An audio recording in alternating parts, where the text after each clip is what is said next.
Right. And Dagan, you know what? I think you've actually put your finger on something very important.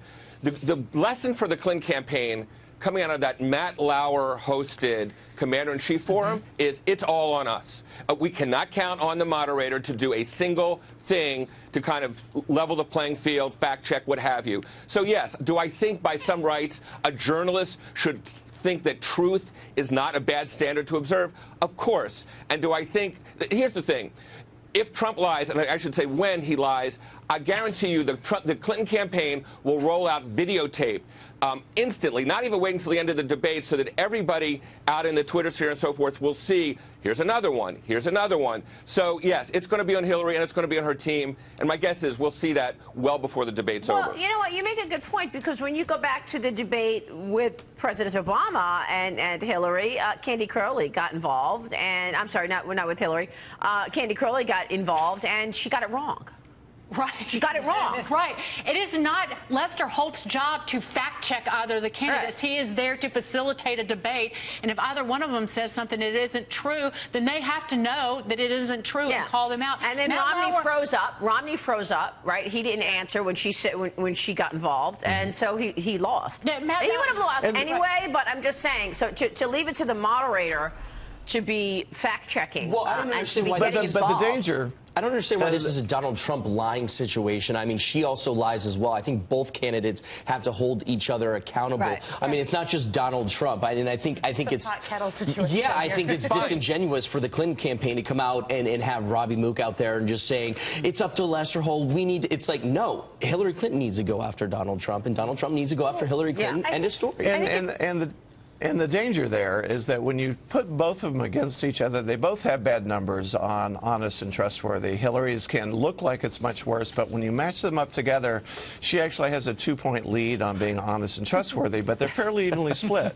So if they both come after each other and not being honest and trustworthy, it's probably going to be a wash. I think they have to be more specific than that and not look like they're playing judge on who's honest and who's trustworthy. So we have the 17 pages of lies that were released last week. What role do we expect them to play tonight? Well again, I think, let me just take this for a second if I can. Sure. Again, I guarantee you that, look, I don't think Donald Trump, every time he speaks without a script, when he's not on a teleprompter, he can't help himself but to put things out there that are simply untrue. You know, the Post, the Washington Post, New York Times just wrote these big stories yesterday. In a week, how many different times he said things that were simply lies. Like what, Richard? Like what? Right.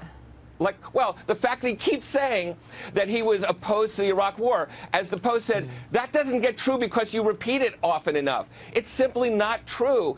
That's a pretty basic thing where there's videotape. But why is that so important? He was a civilian at the time. I mean, here he is making an opinion. So it's not. He wasn't in charge of anything. His opinion didn't matter, frankly. Maria, I mean, so I don't understand why we keep going back to this situation where it doesn't matter what Donald. It could have been what any of us said. Who cares?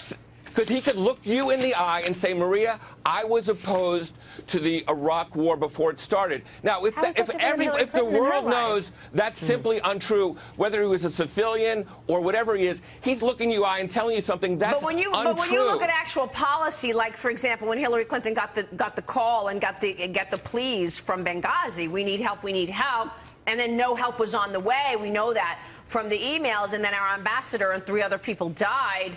Right. Is that the same level playing field as Trump saying as a civilian, oh, I was against the war in Iraq?